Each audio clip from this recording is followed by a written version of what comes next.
Le soleil se lève sur la Sierra Leone. Pelle et tamis en main, ces hommes se rendent à la mine de diamants. Leur journée sera longue, chaude et probablement improductive. Des heures épuisantes à creuser, soulever, laver le sable. Sambo Sosé a 27 ans. Il gagne 55 centimes par jour et n'a pas vu la petite lumière qui fait bondir son cœur depuis des semaines.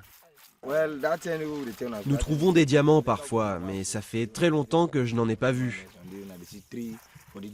Autrefois un véritable Eldorado pour l'industrie du diamant, la Sierra Leone voit aujourd'hui ses réserves fondre. Nous sommes inquiets car nous ne pouvons pas avoir d'autre travail, on dépend de ça.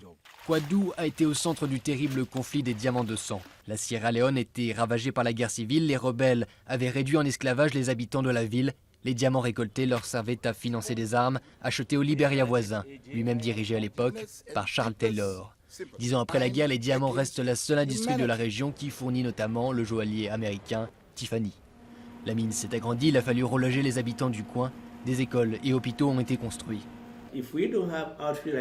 Si nous n'avions pas de grands groupes comme Kouadou Holdings, les diamants resteraient enfouis pour toujours.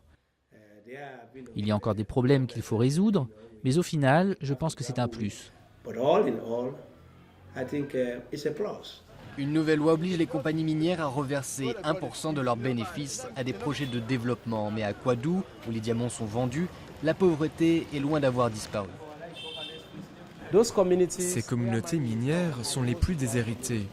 En termes de projets de développement communautaire, il n'y a rien. Il n'y a rien à montrer. Les diamants qui avaient causé tant de malheurs durant la guerre civile n'auront pas suffi à éradiquer la pauvreté après-guerre. En revanche, ils ont aidé à la réconciliation des deux camps ennemis. Ici se côtoient les rebelles d'hier et leurs victimes.